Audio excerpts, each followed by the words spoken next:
Bismillahirrahmanirrahim. Assalamualaikum warahmatullahi wabarakatuh.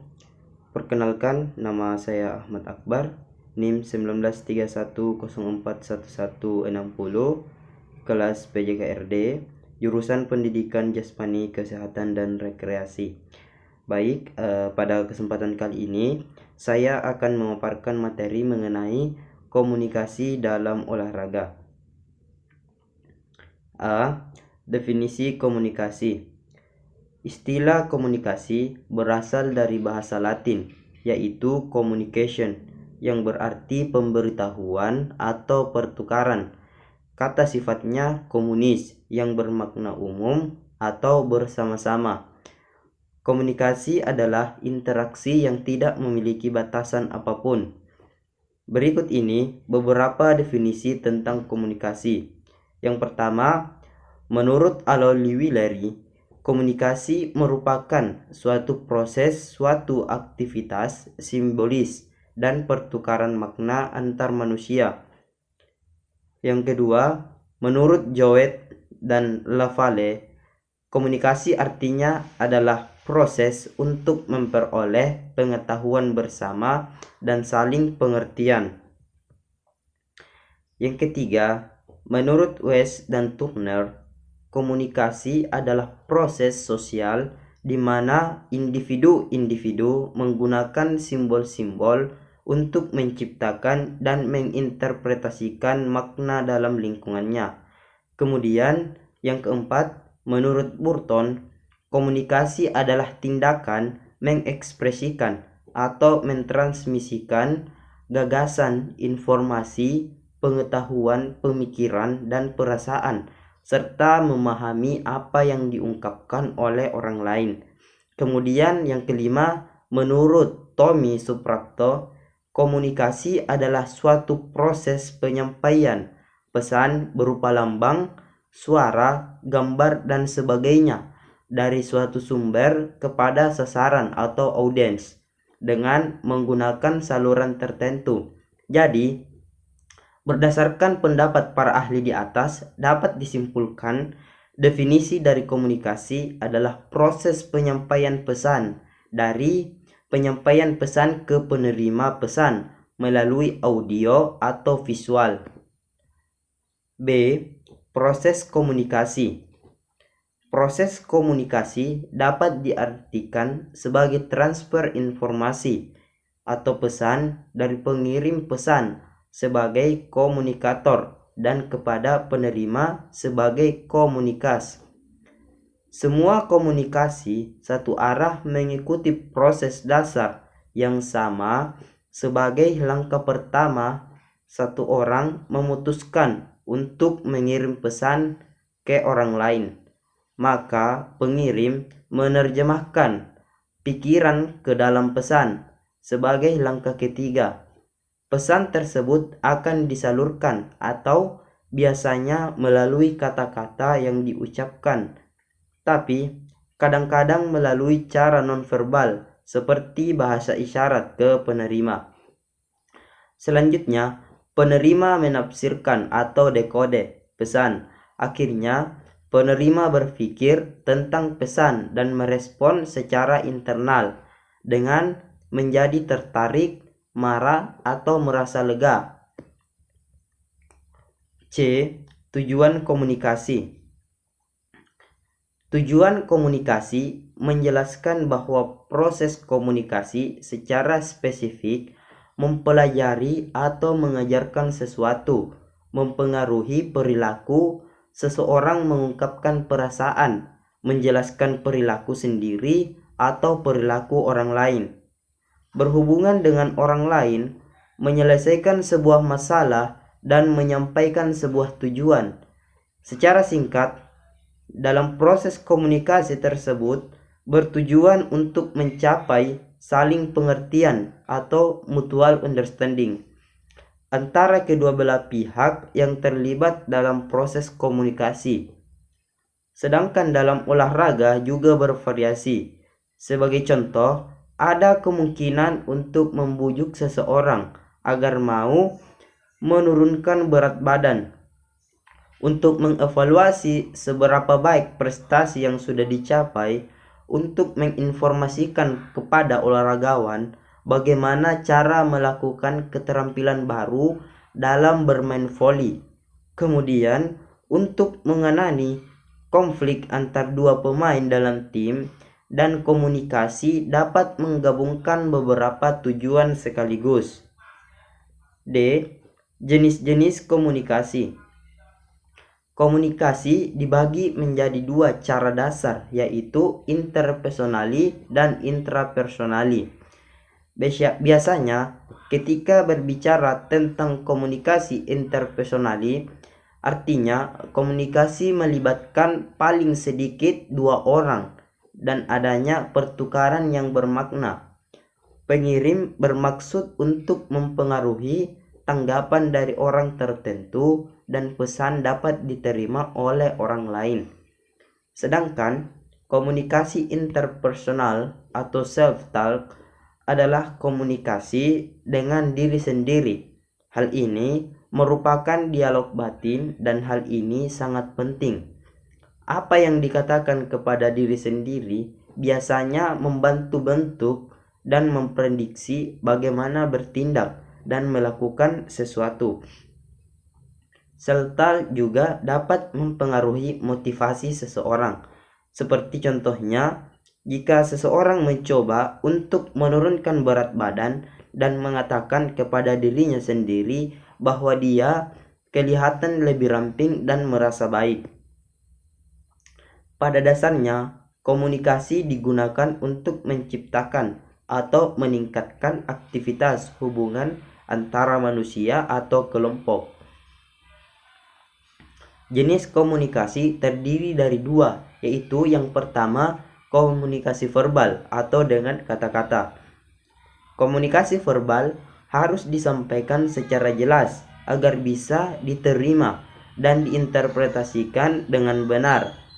Dampak pesan akan tergantung pada siapa yang menerima dan apa yang mau diambil dalam waktu itu. Pada dasarnya, penyampai pesan harus memilih waktu dan tempat yang tepat untuk menyampaikan komunikasi. Hal negatifnya seperti kerusakan terjadi karena pesan yang dikirim tidak efektif, tidak diterima atau disalah tafsirkan. Kemudian yang kedua, komunikasi nonverbal atau bahasa tubuh. Komunikasi nonverbal adalah penyampaian pesan tanpa kata-kata dan komunikasi nonverbal memberikan arti pada komunikasi verbal. Bentuk-bentuk komunikasi. Yang pertama, komunikasi berdasarkan bentuknya. A. Komunikasi langsung, yaitu komunikasi langsung tanpa menggunakan alat. Komunikasi berbentuk kata-kata, gerakan-gerakan yang berarti khusus, dan penggunaan isyarat. B. Komunikasi tidak langsung, biasanya menggunakan alat atau mekanisme untuk melipat gandakan jumlah penerima pesan atau sasaran, ataupun untuk menghadapi hambatan geografis dan waktu, misalnya SMS atau Short Message Service. Yang kedua, komunikasi berdasarkan besarnya sasaran. A. Komunikasi massa, yaitu komunikasi dengan sasarannya kelompok orang dalam jumlah yang benar, umumnya tidak dikenal. Misalnya komunikasi antar pemberi materi pada audiens pada saat seminar. B.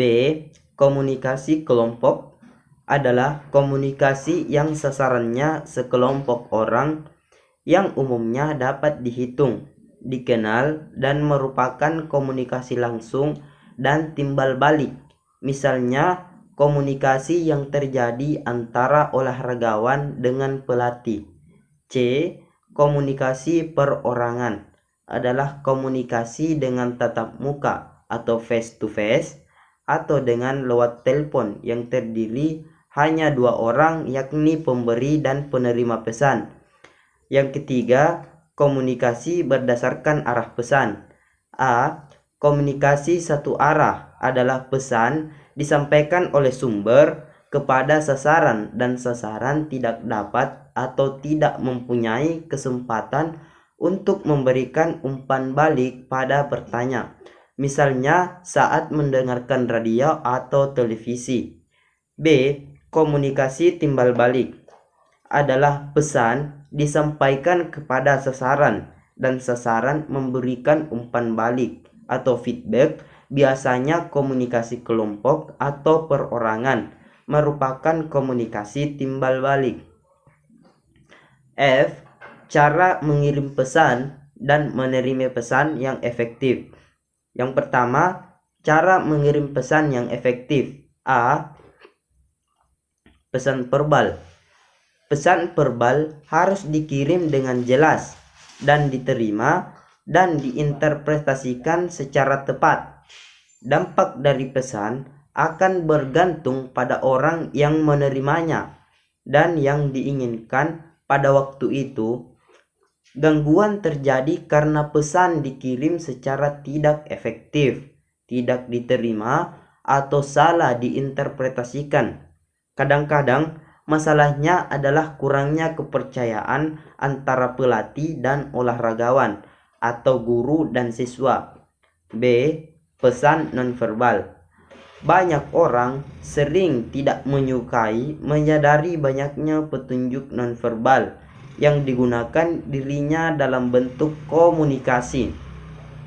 Pesan nonverbal kurang memungkinkan dalam kontrol bawah sadar dan oleh karena itu lebih sulit disembunyikan daripada pesan verbal.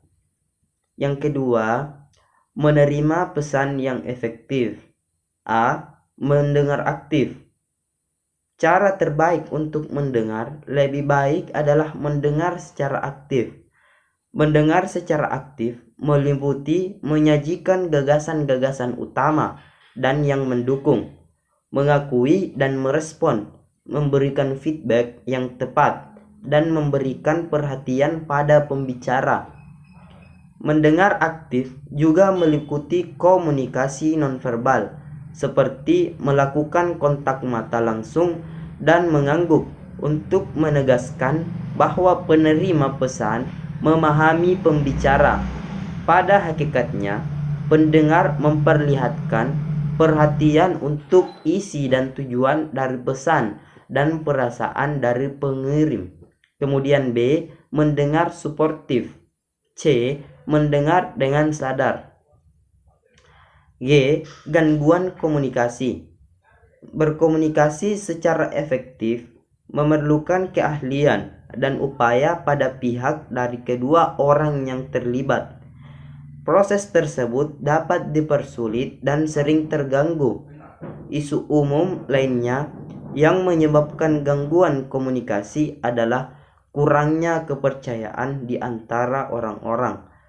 Yang pertama, kegagalan pengirim pesan. Pengirim dapat mengirim pesan dengan kurang baik karena pesannya membingungkan. Pesannya yang tidak konsisten juga menyebabkan kegagalan komunikasi. Tidak ada yang lebih frustasi daripada pendengar satu hal hari ini dan hal lain pada esok hari. Sebagai contoh, jika pelatih selalu bersifat suportif selama praktek, akan tetapi bersifat kasar dan kritis selama permainan. Yang kedua, kegagalan penerima pesan. Penerima dan juga pengirim pesan dapat berkontribusi terhadap miscommunication. Terlepas dari salah satu menginterpretasikan pesan, penerima menyebabkan berbagai masalah ketika gagal mendengar.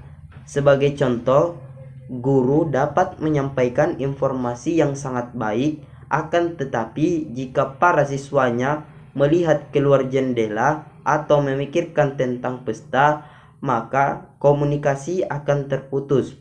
Penerima berbagi tanggung jawab dengan mengirim dan penerima harus melakukan upaya untuk mendengar. Kemudian yang ketiga, memperbaiki komunikasi.